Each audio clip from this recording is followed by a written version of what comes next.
Buenos días, este es el curso teórico práctico para auxiliares de laboratorio.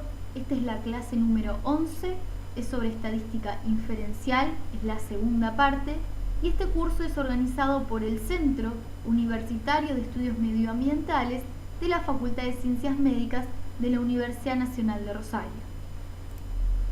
A modo de repaso de la clase anterior, veíamos que tenemos un universo, que a partir de este seleccionamos una población y a partir de este obtenemos una muestra que debe ser lo más representativa posible de la población. A partir de la muestra obtenemos datos y estos datos, para poder analizarlos, necesitamos hacer uso de la estadística. En particular, cuando nosotros queremos comparar dos o más muestras, hacemos uso de lo que se llama estadística inferencial. En esta imagen tenemos cisnes blancos. Si yo veo esta imagen puedo concluir que todos los cisnes son blancos, pero la ciencia se encarga de encontrar al cisne negro. Y esta diferencia que yo puedo ver a simple vista en este caso, en la ciencia se puede ver a través del uso de la herramienta que es la estadística inferencial. Es decir, la estadística inferencial me permite comparar si dos o más de dos muestras son diferentes entre sí o no. A partir de un diseño experimental obtenemos datos y estos datos podemos tener diferentes tipos de datos. Tenemos datos cualitativos o cuantitativos, o tenemos también datos independientes o dependientes. Conocer el tipo de datos con el cual nosotros estamos trabajando es sumamente importante, porque a partir de estos nosotros vamos a seleccionar el tipo de test estadístico para analizar. Así que es algo muy importante de conocer el tipo de datos con el cual trabajamos. Ahora bien, nos preguntábamos cuáles son los pasos a seguir en el análisis de datos. El primer paso, y el que ya vimos, es el de comprobar dos supuestos: el supuesto de normalidad y el supuesto de homogeneidad de variancias. A partir del análisis de estos supuestos, nosotros nos podíamos orientar hacia test paramétricos o hacia test no paramétricos. Es decir, el segundo paso en el análisis de datos es seleccionar el tipo de test estadístico, paramétrico o no paramétrico. Entonces, en la estadística inferencial, ¿qué tenemos que tener en cuenta? El tipo de datos, el test si es paramétrico o no paramétrico, y el tercer paso es preguntarnos ¿cuántos grupos queremos comparar? ¿Queremos comparar dos grupos o queremos comparar tres o más grupos? Porque dependiendo de la cantidad de grupos que nosotros querramos comparar, es también el tipo de test estadístico que vamos a seleccionar. Fíjense que para seleccionar un tipo de test estadístico hay que tener en cuenta varios aspectos de nuestros diseños experimentales. Vamos a ver ahora test paramétricos de datos cuantitativos cuando comparamos dos grupos. Los test paramétricos, a modo general, comparan medias. Comparan la media del grupo 1 con la media del otro grupo. Justamente utilizan este parámetro porque estamos trabajando con poblaciones normales. Entonces planteamos una hipótesis nula, que es que la media del grupo 1 es igual a la media del grupo 2. Planteamos la hipótesis alternativa, que dice que la media del grupo 1 es diferente de la media del grupo 2. Como todo test estadístico, va a ir acompañado de este error tipo 1 o alfa, y que dependiendo de qué valor me da, voy a concluir que existe diferencia entre los grupos o que no existe diferencia estadística entre los grupos. Entonces, los test paramétricos de datos cuantitativos y comparando dos grupos, el test estadístico que se utiliza en este caso es la t-de-Student. Y vamos a discriminar si esta t-de-Student cuando trabajamos con datos cuantitativos independientes y con datos cuantitativos dependientes. Entonces recordemos, estamos trabajando con test paramétricos, datos cuantitativos, comparamos dos grupos y vamos a ver el caso de datos independientes. Por ejemplo, se midió la glicemia en dos grupos de ratas, el grupo control y un grupo tratado, un grupo diabético.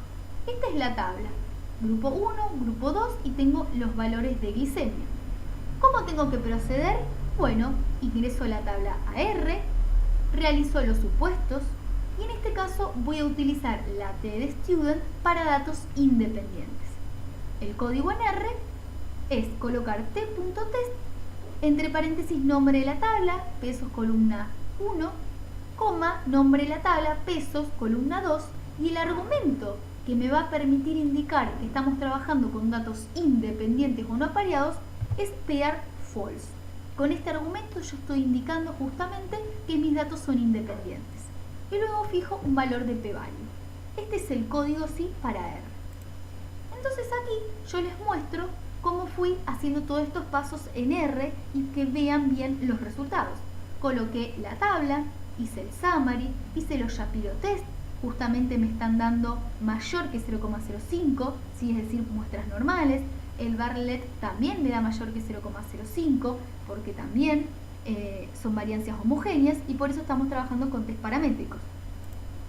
El siguiente paso de la comparación es realizar la T de student, ¿sí? Colocando fundamentos, pesos grupo 1, fundamentos, pesos grupo 2, el argumento que indica que son datos independientes y lo que tengo que fijar de todo esto que este código me va a emitir luego de apretar Enter es mirar el valor de p-value. Como este valor de p-value es menor que 0,05, voy a concluir que existe diferencia estadísticamente significativa entre los grupos. Ahora vamos a ver el caso de test paramétricos, datos cuantitativos, comparamos dos grupos, pero con datos que son dependientes, ¿sí? Recordemos que un dato dependiente es cuando yo en una misma unidad experimental obtengo varias mediciones, que una condiciona a la anterior. Por ejemplo, se midió la calcemia al inicio y al final de un tratamiento. Tengo los valores iniciales, los valores finales, y fíjense que este valor inicial y este valor final de la primera fila corresponden a la misma unidad experimental, por eso son apareados. ¿Qué tengo que hacer? Ingreso a la tabla R, realizo los supuestos y voy a utilizar la T de student para datos dependientes. ¿Cuál es el código en R? T.test, vuelvo a colocar el nombre de la tabla, pesos, la primera columna, nombre de la tabla, pesos, la segunda columna, y el argumento que voy a colocar es pair true, porque estoy trabajando con datos apareados, ¿sí? Esa es la diferencia con respecto a los datos independientes. Y voy a fijar el valor de P. Aquí vuelvo a anunciar los pasos que hice para llegar a concluir que necesitamos un test paramétrico. Y ahora sí, para comparar estos datos, que son dependientes, vamos a utilizar la T de student y vamos a fijarnos en todo esto que nos emite R, es el valor de P. Como ese valor de P es menor que 0,05, concluimos que existe diferencia estadísticamente significativa entre los valores iniciales y finales de la calcemia. ¿Sí? Fíjense que todo esto, todos estos datos que fui obteniendo aquí, tienen concordancia con después seleccionar las T de student, ¿sí? Yo se los coloco para ver si ustedes quieren realizarlo en sus computadoras, también puedan verificarlo. Ahora bien, vamos a ver test no paramétricos de datos cuantitativos y también comparando dos grupos. Los test no paramétricos, a modo general, lo que hacen es comparar la mediana de un grupo versus otro grupo. Entonces, planteamos una hipótesis nula. La mediana del grupo 1 es igual a la mediana del grupo 2. La hipótesis alternativa, que la mediana del grupo 1 es diferente de la mediana del grupo 2. Volvemos a recordar que como todo test va a ir acompañado de un error tipo 1 o alfa, ¿sí? Y que en función de este vamos a elegir o vamos a concluir si existe o no diferencia entre los grupos. Bien, entonces vamos a ver test no paramétricos de datos cuantitativos y comparando dos grupos. Ahora bien, cuando tenemos datos cuantitativos, en este caso independientes o no apareados, el test que se utiliza es el que se conoce como test de Mann-Whitney. Y en cambio, cuando tenemos datos cuantitativos, pero que son dependientes, vamos a utilizar el test que se conoce como test de Wilcoxon. Recordemos que acá estamos con test no paramétrico, por lo tanto, cuando yo haga los supuestos de normalidad y homogeneidad, me tiene que dar que tienen distribución normal, distribución no normal y variancias no homogéneas, ¿sí? Por eso estamos utilizando test no paramétricos. Entonces vamos a ver el primer caso de test no paramétricos, datos cuantitativos, comparamos dos grupos y en este caso de datos independientes. Entonces se midió la calcemia en dos grupos de ratas, ¿sí? Un grupo 1 y un grupo 2. Son independientes. ¿Cómo voy a analizar esto? Ingreso la tabla R, realizo los supuestos, ¿sí? Comprobando que uno de ellos no se tiene que cumplir, y vamos a utilizar el test de Mann-Whitney porque estamos trabajando con datos independientes. ¿Cómo es el código en R? En R el código es wilcox.test, abro paréntesis, voy a poner el nombre de la tabla, pesos la columna 1, coma, nombre de la tabla, pesos la columna 2, y fíjense que voy a utilizar el argumento pair_false para indicar que estoy trabajando con datos independientes. Este pair_false me está indicando que estoy utilizando en realidad el test de Mann-Whitney, pero en R el código que se utiliza es este.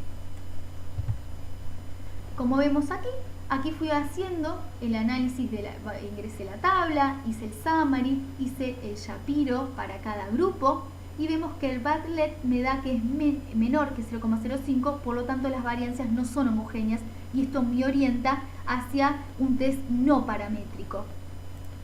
Entonces vamos a utilizar este código wilcox.test y me voy a fijar en el valor de p-value. Como este valor, ¿sí? Justamente acá toca un valor que es límite, ¿sí? Estamos como, no es ni mayor ni menor, digamos como que estaríamos en el límite. Pero considerando que este p es mayor que 0,05, porque es literal, ¿sí? No existe, vamos a concluir que no existe diferencia estadísticamente significativa entre los grupos. Cuando sucede esto, los investigadores son quienes determinan, ¿sí? Si existe o no diferencia, ¿sí? Pero a veces lo más común es que o de un p-value muy chico o un poco más grande y no estemos en este caso sí de estar al límite. Ahora vamos a ver cuando tenemos datos cuantitativos dependientes y que necesitamos un test no paramétrico. Por ejemplo, se midió la cantidad de hidratos de carbono a tiempo 0 y a tiempo 72 horas en jugos fermentados, ¿sí? Tenemos una misma unidad experimental que le medimos hidratos de carbono iniciales y finales.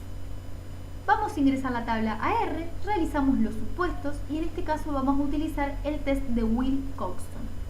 El código en R es wilcox.test, ¿sí? Con los demás, como fui mencionando en los ejemplos anteriores, pero en este caso vamos a colocar el argumento que sea pair true. ¿Sí? Estamos indicando que los datos son dependientes o apareados, ¿sí? Estamos utilizando el test de Wilcoxon. Cuando vamos a R, realizamos los análisis, los que necesitamos hacer primero, y luego vamos a realizar esta comparación con el wilcox.test y el pair true, que nos fijamos el valor de p-value. Como el p-value es mayor que 0,05, vamos a concluir que no existe diferencia estadísticamente significativa entre valores iniciales y finales de los hidratos de carbono medidos en este grupo, ¿sí? Ahora veamos un ejercicio. El ejercicio dice, se compararon los valores de la concentración de flúor en orinas de dos grupos de ratas. Al analizar ambos grupos, se demostró que cumplen con los dos supuestos. Luego de realizar el análisis estadístico, se obtuvo un p-value igual a 0,089. Y nos pregunta, ¿qué tipo de test estadístico se aplicó? ¿Qué interpreta? Para poder llegar a elegir qué tipo de test estadístico, vamos a ir viendo qué es lo que me tengo que fijar. Primero, valores de la concentración, es decir, que son datos cuantitativos, ¿sí? Dice que estos valores se midieron en dos grupos de ratas, ¿sí? Fíjense que estoy comparando, tengo que buscar un test que analice datos cuantitativos y para dos grupos de muestras. Dice que cumplen con los dos supuestos, es decir, que si cumplen con los dos supuestos, esto me va a orientar a un test, ¿sí? Que sea paramétrico. Luego me da el valor de p-value, que es mayor que 0,05. Entonces, el test paramétrico que vamos a utilizar justamente es la T de Student para datos independientes, y en R vamos a necesitar del pair_false, de este argumento. ¿Qué concluimos? Como el P es mayor que 0,05, que no existe diferencia significativa entre los grupos. Esto es a modo de simplificar lo que hemos visto en esta clase. Partimos de datos cuantitativos y estamos analizando dos grupos, ¿sí? Analizamos los supuestos de normalidad, de homoelasticidad, si se da una distribución normal y que las variancias son homogéneas, utilizamos test paramétricos, en este caso la tDStudent, que vamos a recordar que esta tDStudent va a estar distinguida según datos apareados o desapareados. Por el contrario, si analizando los supuestos de normalidad y homocedasticidad vemos que la distribución es no normal o la varianza es no homogénea o ambos no se cumplen, utilizamos test no paramétricos, ¿sí? Que en este caso vamos a utilizar test de Wilcoxon para datos apareados y test de Mann-Whitney para datos desapareados o independientes. Esto es también un esquema que simplifica, pero en este caso utilizando como sistema de análisis AR. Partimos de los supuestos, si estos supuestos se cumplen vamos a utilizar test paramétricos. Estos test paramétricos lo vamos a distinguir según tengamos datos apareados o según tengamos datos no apareados. Ambos se van a analizar con la tDStudent, pero recordemos que en el caso de datos apareados el argumento es pair true y en datos no apareados el argumento que vamos a utilizar es pair false. Por el contrario, si los supuestos no se cumplen, si ambos no se cumplen o alguno de ellos no se cumplen, utilizamos test no paramétricos. También distinguimos si tenemos datos apareados o datos desapareados. En R, ambos lo vamos a analizar con wilcox.test, pero en el caso de tener datos apareados vamos a colocar en el argumento pair true y en el datos desapareados vamos a colocar en el argumento pair false.